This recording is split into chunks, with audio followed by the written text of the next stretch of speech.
Can I just Ellen, add go on a ahead. little bit? You have a food product, I assume? Yeah. Okay. Do you have a target market figured out? Well, I make the chocolate flowers, Okay. and it targets event planning, wedding, it targets gift giving. It targets the same market that floral arrangements or flowers will target, and then it targets candy and chocolate because it's chocolate flower. Okay. So And do you have distributors in mind that you want to approach, or are you just starting out trying to find the distributors? well, first I was thinking on the lines of opening a shop, but after talking to some young ladies today, I'm thinking maybe it'd be better to do product placement instead of just opening up the shop. But it's a product that should be placed somewhere, because it's a visual product also. You tell people chocolate flowers, they're thinking the mold ones, but these are not mold. They're all hand done, and they're very detailed. So it's different. So This is an example of what Bridget made. The name for her business is Beautiful Eatables. That's great. And, I mean, this is beautiful, but her arrangements are like. like real unbelievable. flowers. So They she look should just partner like with a flowers. florist. Yeah. Sounds like Edible Edible arrangements. arrangements. That's exactly what I Yeah, have. okay, Yeah. edible, now, here's the thing. Edible arrangements, again, you've got a standard like Wakefern type establishments franchise, okay? There are distributors for the fruit and other items that each edible arrangements location uses. Find out who their distributors are. Then get in touch with their distributors and ask them if they are looking for another product to represent that could very easily sister in with edible arrangements. If not that, you look at candy manufacturers and who handles their distribution. Okay, the Gertrude Hawks, look at those types of people. Are there distributors involved there? Are they looking for a new product to represent?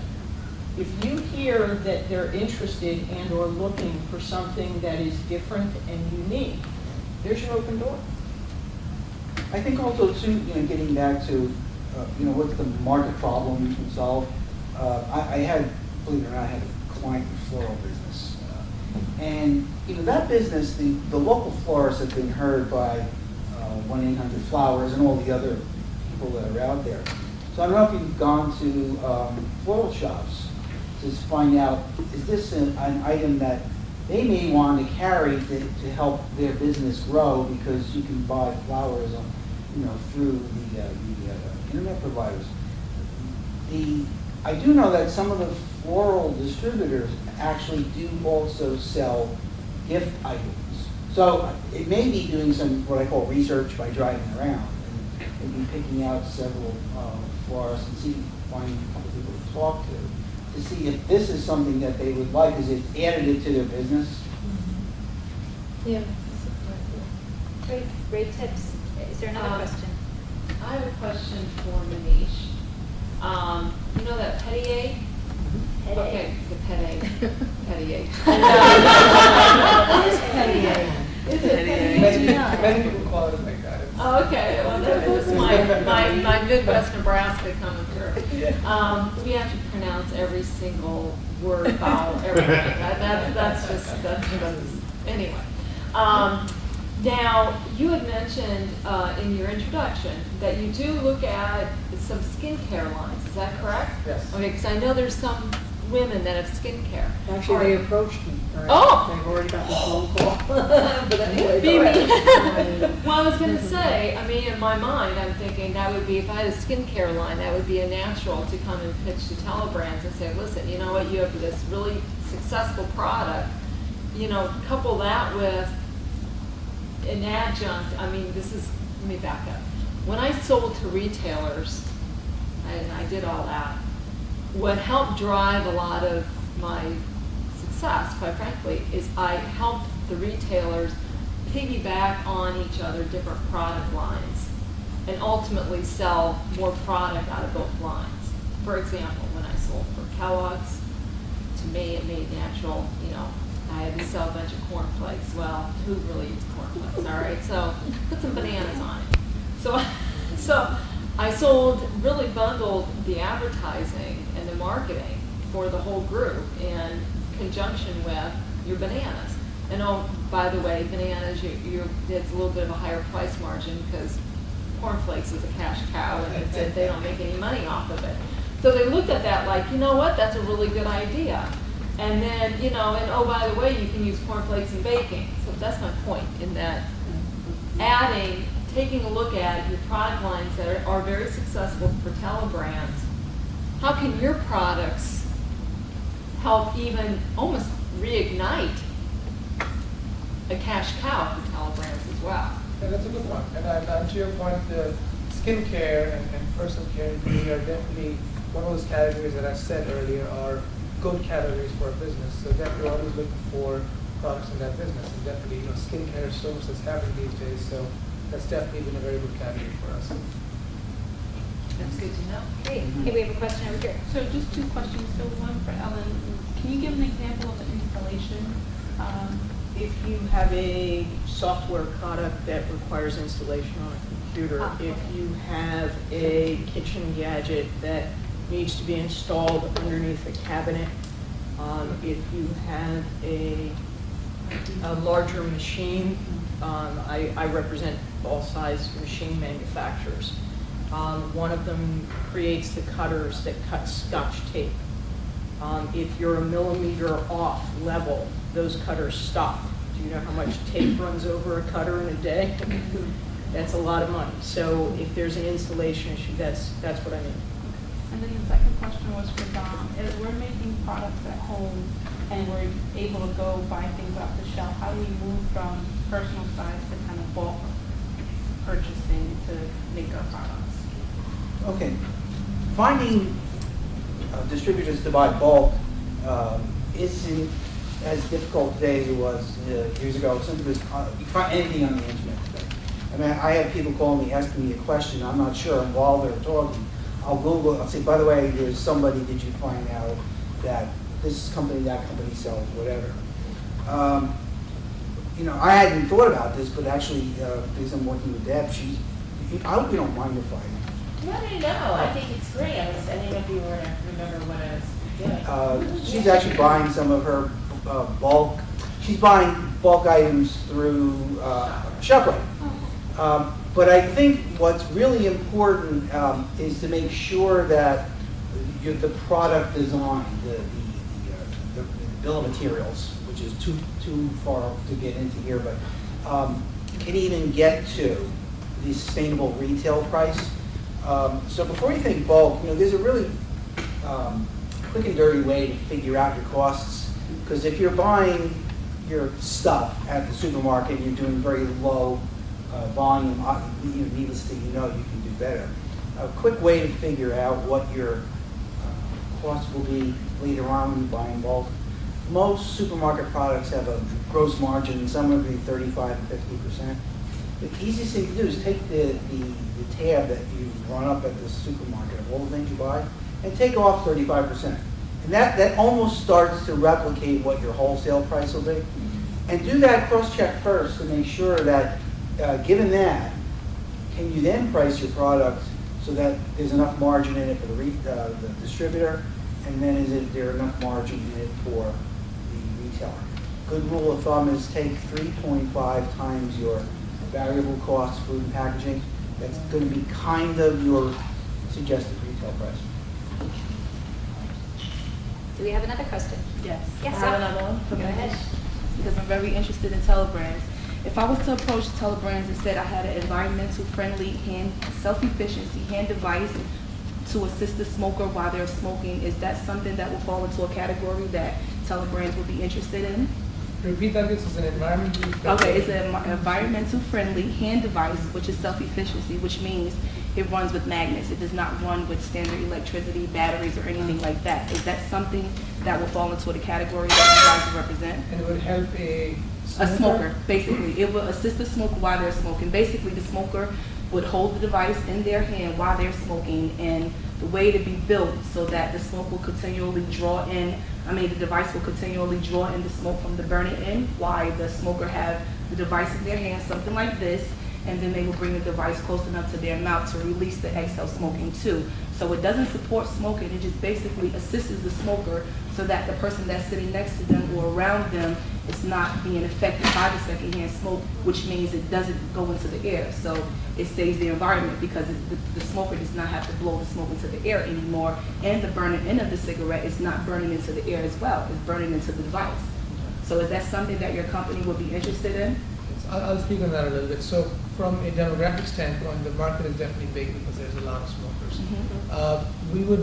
I would want to look at it closely in terms of more legal aspects, because the most fundamental part of our business model is to come up with a TV commercial. The TV commercial runs constantly. That's how people learn about the product. That's how the brand is created, and that's how the product that's at retail.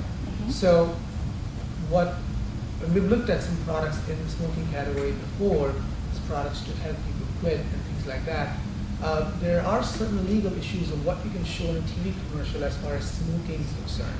So once we look at the product more closely, we are able to sit with my team and visualize what can go in the commercial. Can we stay clear of any legal issues but still be able to demonstrate the product in the commercial? If we can do that, that may make sense. So that will be something that we'll have to look into further. The reason why I ask is because they have smokeless ashtrays, and smokeless ashtrays is like you can put your cigarette inside of this ashtray, That's right. and it will continually draw smoke. But That's the right. big question is, what does the smoker do with the smoke that they release from their mouth? Right. They want to entrap the burning end, but what are they going to do with the smoke that they release from their mouth? What you have to do in this case, and I would say, is this, I don't know if you have a few samples, but talk to smokers, because I think one of the other issues you have to keep in mind is compliance. Are smokers willing to do that? There's an issue of compliance here. This is great for the environment, definitely great for people who are around the smokers, but are smokers themselves looking to take the responsibility and use this product that is going to essentially benefit more people around them in the environment, and are kind of less dead in that sense. I speak it clearly because I used to be a smoker, and I hate the way cigarettes smell. I hate the smell of cigarettes. Everywhere I go, it's cigarette smoking. Everywhere I go, I have kids. I'm pretty sure people that smoke have kids.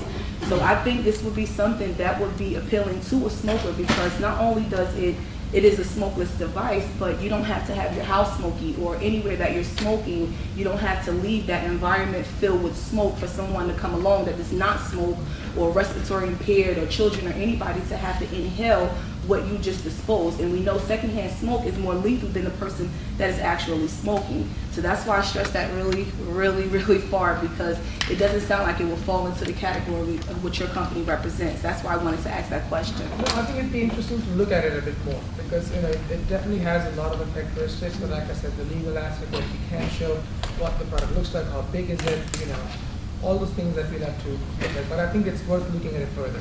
Okay, well, I guess I'll speak to you afterwards. If I could just add on one suggestion, when and if you do, and Manish can speak for himself, but my tip would be to develop a compelling story that the smoker would want to comply. Because if you've got that story, that's a hurdle his team has already cleared. Once they clear the legal, they have the compelling story. That means that the smoker who might not want to comply, if they're not going to comply, they're not going to buy. Okay? Okay. So if you come over that hurdle there, that would probably make it even more attractive. I think a lot of smokers will want to lessen the smoke. Some people hide the fact that they smoke. So I think presenting them with a device that they can use and smoke, and nobody has to say, listen, the cigarette smoke is killing me. I think that would be something that they would be open to, at least to hear. Even if they don't buy, at least to hear, because it's... Well, I'm not saying, I'm buying to the closet smoker. yes, and I'm not saying it would not. Okay. I'm saying that if you go to a distributor and you've solved even that far down the road the problem, that makes it that much easier for the distributor to see the value of representing your product versus someone else's. Okay. And it's basically making sure, is that really a problem that somebody wants solved? Because then you've got a compelling case to say, okay, You know, and how do you do that research without spending a lot of money? It's beyond the scope of the panel here. But, you know, there's a classic story, just to frame it for you. We all know Febreze. And when Febreze was initially developed, they thought that it was going to be positioned to people who wanted to get rid of pet odors in their house. And so they did lots of testing. They had fancy term ethnographic research where people actually go into the home and see how people live. The product flopped the first time around, and they couldn't figure out why. They went back and did some additional research and realized people who have pets don't smell pets. They were going after the wrong problem. And I only bring that up to you insofar as to really think about, is that a problem for those smokers that they will comply, they will buy? 'Cause I think you really want to know, will they buy? Yeah. And I think one of the things that all of our panelists have said today with anything is, do your homework. You know, and that's even the most important step before you go to talk to someone else is do your homework on who the audience is, get as much research, and will the company that you go to check your homework? You bet they'll check your homework, but if you're going to them with that information, that you've researched this, you found out that there are X number of smokers in the United States, and according to a survey recently done by so-and-so, 20% of those said that they, whatever, then at least they're like, oh, that they hear it, and they make the next step. So all of our panelists have really stressed the fact that everybody should be doing their homework before they go and present their product to whatever company they're going to present their product to. Just real quick, it's probably obvious, but I'm going to state the obvious because I'm a master at that. Product distributors are investors of a different nature. So you've got to have the same homework done for a product distributor that you would for an investor. When Telebrands picks up a product, it costs them money to produce and distribute that product. That's an investment, a significant I'd investment. like the way you frame that, because any retailer, whether they're bricks and mortar or whether they're an Amazon, there's a certain dollar amount that goes into bringing your product on board. Online, we call that click to order. Bricks and mortar or click to order. Did you have a question? Yeah, mine was actually a follow-up on both. If we take this a little further, and she does her research and brings it to you, you sit with your team, yes, it passes all of the hurdles. You now make that investment in that. What does the inventor make from that? How does that work? That's a very broad question. I'm trying to touch upon You it. understand what I mean, but like, how does it work? You're now mass producing it. I can just as easily say inventor makes a lot of money, but no. But the process is this. It's and I'll give some ranges and speak broadly because it's like I said, it's a big topic for a panel like this. But what we do offer to our inventor partners is a licensing agreement. So we end up taking all of the risk. So if we like the product in our discussion, we say yes, this is the product we're going to go ahead and market. Then we take over the product, we license the rights, and we invest in the TV commercial, in the tooling, the manufacturing, pretty much every cost that is involved with the product, we will invest in that. So we end up taking all of the risk, like I said, freight, warehouse, and all of that stuff. And in return, we come up with a royalty working with the inventor per unit of sale that they'll make for all of the sales that are made, which means, through the internet, through television, through the retailers, through catalogs, through international. So every unit that's sold, the inventors get a piece of the sales. So she can go sit in a smoke-free beach and you'll be. Absolutely. There are inventors who do that. We've been successful and we're relaxing. Absolutely. You had a question in the back? Yeah, is there any upfront cost? Is that the typical model? Upfront for the inventor? So Or for say us? for instance, for a skincare company, Right. which I'm assuming would be a little bit different than the inventor, or is it all the same model? Well, it's similar across the board. I mean, there may be certain nuances that are different. In terms of upfront cost, you mean upfront cost to Telebrands or To the, No, we wouldn't. There are companies out there who have a different model where they'd say, we give us X amount of dollars and we'll do a combined test market and test the product. But our model is strictly deciding if we feel this product is good for our business. And if it is, then we don't look for any investment from the inventor. We'll go ahead and then if there's anything that's left to be done, any other testing, packaging, manufacturing, clinical testing, or whatever is required, depending on the product, then we go ahead and take that responsibility from that point onwards, once we made up our mind that this is something we will go and market.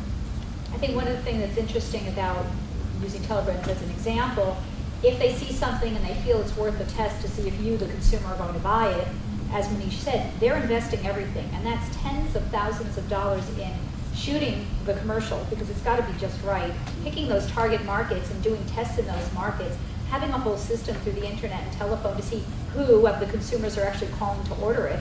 And if people are calling to order it, then it's hitting the store shelves 90 days later.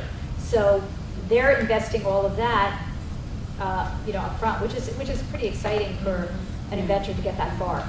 Well, and I have to say, from Own Adventures perspective, this is why I'm very excited to have Telebrands involved with what we're doing, because you have ideas and products, and it is a challenge to fund getting these products up the ground, launched, and that type of thing. So to have this kind of relationship to be able to bring to women entrepreneurs is, I feel very honored to be able to do that. It is a huge opportunity, and I was glad to hear you say about the skincare and these other lines. I was not as familiar that you guys are willing to look at those kind of products. Absolutely. Because there's so many women that have, skincare line, baby lines, children's lines, that kind of stuff. We have a product called Glutastic, which is a foot balm. It's been selling for many years, done really well. It's kind of skincare, so we do look at products of this nature all the time. What is it called? Glutastic. It's headache usually removes the calluses when you run over your bottom of your foot. This is something that you use on an ongoing basis, and it removes the calluses gently, washes your feet, and it's been selling for over 7 years. So the key, though, with Telebrands is that price point, because you're really talking about products that are impulse purchase. You're right. For the most part, absolutely right. But unless it's something very breakthrough that has, a very different price point, you have a lot of new technologies coming out for weight loss, such as fat freezing technologies and those kind of things. Then we take a different approach with that. If it's a higher price point product, then we go through that whole long form commercial process where we look at, in that case, our investment is even higher. So that product really have to justify why that product is $50 or $100. And if it's truly revolutionary, it proves that it has that unique criteria, unique innovativeness that's going to create a brand new market. Then we're going to invest that money, produce a long form, which is called an infomercial, which is a half an hour, infomercial that you see on TV every weekend. And that's a different way to go to market. But there are certain products that will fall into that category. Okay. What's the highest price point the company deals with? We've sold, we have a footwear line that sells for over $150. That's a long form. It's called our Rainix. So we're, when it comes to expensive fitness devices, we have products that are sold for $300. But $1,500? $300. $300. Yeah, there's other products out there that sell for upwards of $1,000 too in long form commercial. But that's, like I said, several products fall into that category, but most products fall into that $10 to $20 category. Were there any other questions? Yes? Yes. Just in kind of gathering information, who does what Manish does for food? Hey, Don. Have we stumped you there? No, I'm not aware of anybody. What's happening in the food business, though, and it's still very early on in the process, there's something called crowdfunding. And if you just go to the food and beverage website, because we're running out of time, I've written a lot of articles on crowdfunding. Essentially, the laws have changed now to allow companies to raise capital on the internet. I don't understand the business model completely. However, the principle behind crowdfunding is that the crowd understands consumer products better than anybody else. And actually, this is an example of a very entrepreneurial company. So why they're so successful is they're doing something nobody else is doing. But crowdfunding allows companies that have got a little bit of traction to be able to go to the crowd and say, look, I've got a product that solves your consumer problem. And if the crowd likes it, they invest in your company. And this one company that I have written several articles about just closed three brands at over $2 million of capital to launch their business. No, I'm not aware of a paradigm in the food industry that's the same, but I think crowdfunding is the potential launch pad for consumer-based entrepreneurs to get their products either on the shelf or out there on the internet. The problem though with the crowdfunding is that it's a huge area and no one really knows what's going to happen with it. It's very new, yeah. It's very new, and the SEC is now, next year, going to be coming out with rules and regulations to keep, yeah, I mean, well, what happened was, there's a Kickstarter is the name of one of the internet websites, and there was, I don't know if it was one entrepreneur, a group of entrepreneurs, they had a new watch that they were coming out with, and they raised all this money. Well, they never produced the watches. Okay, so there's a huge risk involved. Okay, Yeah, there's different levels of crowdfunding. The Kickstarter is more like a donation, but Circle Up is the company that I've been working with, and they actually will raise money for equity investment. Their standards are far higher. So, like for example, that would not happen as easily, but anybody who invests understands when you put money into something, it may not work, and entrepreneurs know if they invest their own money, they may not be in business, so. there are But I wish there was an analogy in the food business. Yeah, Yes. there are some consumer grocery companies like Kraft Food right now that are doing, I think it's called crowdsourcing. And what they are inviting innovators, food innovators, a lot of them are entrepreneurs, to come in and for a series of classes work with Kraft Food to help create new and innovative products. And one of the thresholds entrance is to have that new food product ready to go. And you're trying to get it launched. So it's kind of a similar model, but not quite. And I know Kraft Food is just one food company that I know is doing it. I don't know if anybody, and I don't know how successful it is. A lot of food brands, you had mentioned to me a couple weeks ago about Yeah. the Kraft, what's the name of the program again? It's, I can't remember the name of their program, but it's an innovation program that Kraft Food has. And I happened to find it, quite frankly, just searching. I just searching, and what made me think of it really was because of Telebrands and how Telebrands helps to launch new innovative products. And I'm like going, all right, well, you know what consumer food companies are out there that are open to these innovative new products that entrepreneurs are making, that, you know, they would bring on from a licensing type of agreement. And I found Kraft Food. I think that, you know, sort of, you know, as we've talked about and sort of as a way for us to wrap up is what Melissa said. Keep looking, keep searching in everything that you're doing. You're going to find the right way to go with something. So that all ties in with everything that Manish and Dom and Ellen have said to you today on how to go the next step with your product, how to get it to retail, how you've done your homework and find the angle. But I think that sort of in wrapping up, keep the passion. So keep the passion with all that you do, and you know, remember to kind of do your homework, perfect the pitch, and find your way in the door, because you never know who you know and how you're going to get there. But don't give up on your dream, but sometimes tweak your dream. So I'd like to thank Manish and Dom. November 30th, we're back here at Rutgers again in a different room, 118. And that is for first off, the women that are signed up to come to the conference, you're going to have an opportunity to pitch. You'll be able to pitch to Manish. I'm telling you, bring your samples, bring your products, okay? He's going to give you feedback. Dom's going to be on the panel as well. Ellen's going to be there. They're going to give you feedback. For the ones that are signed up for the conference, that's going to be videotaped and provided to you, so you have something post-conference to look at, to evaluate. And I know Manish particularly is anxious to see as many products as he possibly can. So I would appreciate if you guys help spread the word. about what Own Adventures is doing, the phenomenal people that are in support of this organization.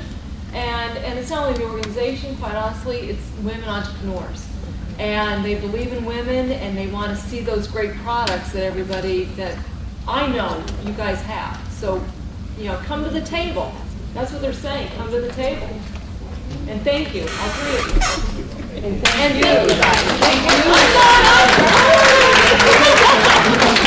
Thank you all very much. And you can network and stuff, and we're here till 4 o'clock.